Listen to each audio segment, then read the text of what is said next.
It was a bright Tuesday morning in downtown Chicago, and the streets were alive with their usual chaos.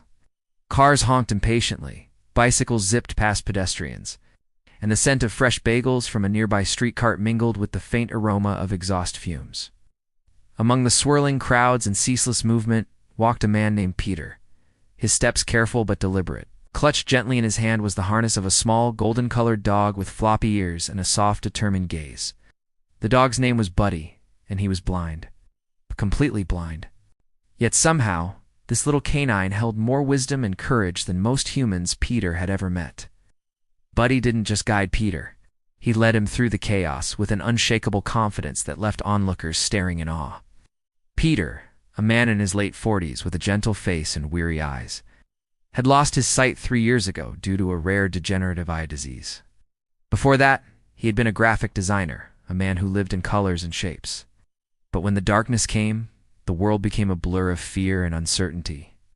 It was Buddy who had brought light back into his life, not by restoring sight, of course, but by showing him that trust, love, and courage could guide him even when vision could not. Today, like most days, Peter and Buddy were making their way to the city's central library, favorite destination for Peter. He loved the smell of books, the whisper of turning pages, and the rhythm of quiet footsteps echoing across polished floors. But navigating the streets to get there was always a challenge. Despite his blindness, Peter had learned the patterns of the city. He could sense when the subway rumble was approaching, hear the subtle click of a high heel on the pavement, distinguish the difference between a taxi honking and a delivery truck backing up. But Buddy's keen senses, sharper than Peter's in ways he could never hope to match, were what truly kept them safe. As they reached the intersection of Michigan Avenue and Monroe Street, Buddy stopped abruptly.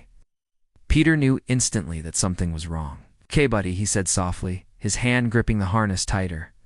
"What is it?" Buddy's nose twitched, and he planted his little paws firmly on the ground, ears perked. With gentle determination, he guided Peter slightly to the right, around a man texting on his phone and walking straight into the crosswalk. Then, with a quick, sure step, Buddy navigated between two cyclists who had come too close for comfort. From the corner of his blind eyes, or rather, his heightened sense of spatial awareness, Peter could hear murmurs of admiration. A woman crossing the street slowed her pace, whispering to her friend, "Did you see that dog?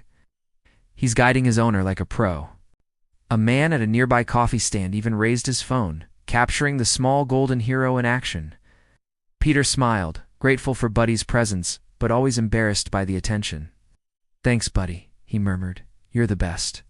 Buddy wagged his tail, and as if sensing it was safe, led Peter across the street. Together, they entered the small park that separated the avenue from the library, weaving carefully around joggers, parents with strollers, and tourists snapping pictures.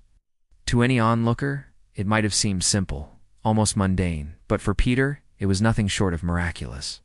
Each step Buddy guided him through was a testament to trust, patience, and an unspoken bond stronger than anything words could convey.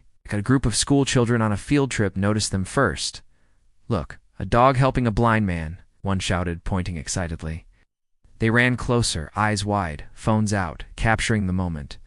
Peter's cheeks flushed with embarrassment, but Buddy remained calm, striding on, as if this was the most natural thing in the world. "Hello there," teacher called out, gently holding the kids back. "Is he your guide dog?" Peter laughed softly. "Yes. Buddy here has been my eyes for 3 years." The teacher's voice caught on a breath. "He's amazing. Look at how confidently he navigates." Buddy paused for a moment, letting Peter know they were approaching the next obstacle. A set of stairs leading up to the library's grand entrance. With careful, methodical movements, Buddy led Peter up each step, his small body showing no sign of struggle. People passing by stopped, watched, and some even shed a tear at the quiet heroism unfolding before them. Inside the library, the scent of old books greeted them. Peter gently patted Buddy's head. "We made it," he said, relief clear in his voice.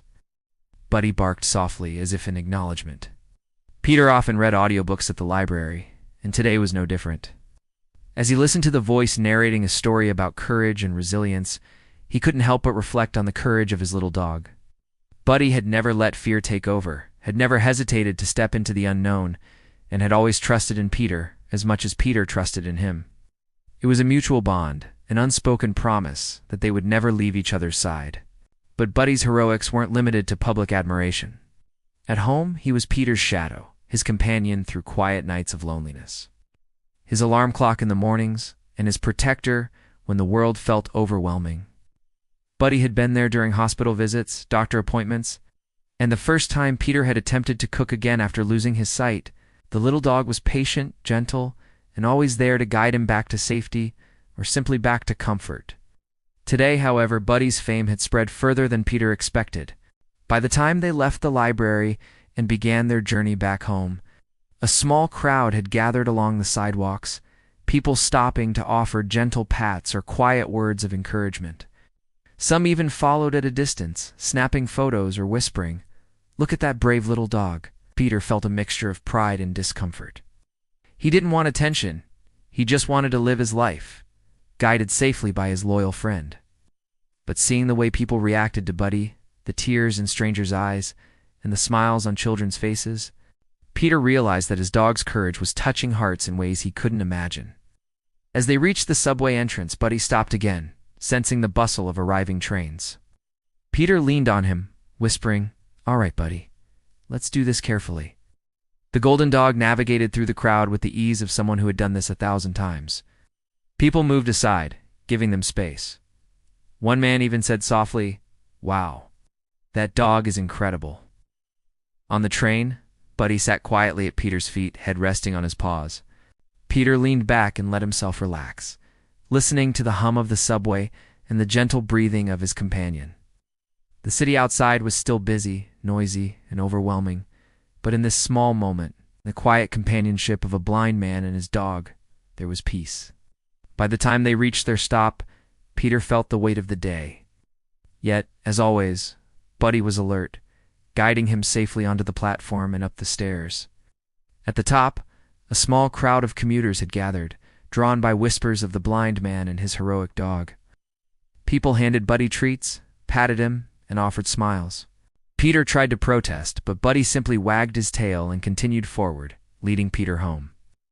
That evening, as Peter prepared dinner, carefully guided by Buddy's watchful eyes, he reflected on the day. He thought about the strangers who had cried at the sight of Buddy's bravery, the children who had clapped, and the simple, profound truth that had carried them through the busy city streets. Love and trust could guide you further than sight ever could. When they finally settled in for the night, Buddy curled up beside Peter on the couch, head resting on Peter's lap. Peter stroked his soft fur, whispering, "Thank you, Buddy, for everything." Buddy responded with a gentle nuzzle, his own way of saying, "Always." Outside, the city continued its restless rhythm, cars honking, lights flashing, people moving in endless streams. Inside there was warmth, love, and the quiet knowledge that sometimes the bravest hearts come in the smallest packages. A blind dog had guided a man through a busy city, and in doing so, had reminded the world of something truly profound. Courage isn't the absence of fear, but the trust to keep moving forward together. The next morning, Peter received a message from a local news station. Someone had filmed Buddy guiding him the previous day, and the footage had gone viral. People from all over the city were sending messages, expressing admiration and tears at the bond between man and dog. Peter felt embarrassed at first, but Buddy simply wagged his tail as if to say, "It's not about you. It's about us." Peter realized in that moment that Buddy's bravery wasn't just about guiding him. It was about showing the world what kindness, love, and trust could achieve. It was about inspiring strangers to be gentler, to be more patient, and to recognize the extraordinary in the ordinary. Weeks turned into months, and Buddy's story continued to touch lives. People would stop Peter on the street to ask about him, offering smiles and encouragement. Local schools invited them to talk about courage, empathy, and the special bond between humans and animals. Peter, once shy and withdrawn, began to see the impact Buddy had on the world. He realized that his little dog, blind but unyielding, had become a beacon of hope, teaching countless people that sometimes guidance comes in the most unexpected forms. And every night, when the city finally quieted, Peter and Buddy would sit together by the window, watching the lights flicker in the distance. Peter would whisper stories into Buddy's ears, stories of heroes, adventures, and love. Buddy would listen, content and unwavering, knowing that together they had conquered more than just the busy streets. They had conquered fear, doubt, and loneliness. For Peter, the city was no longer intimidating. For Buddy, it was a playground of new adventures. For everyone who witnessed their journey, it was a reminder that even in a world full of chaos, love and trust could illuminate the darkest paths.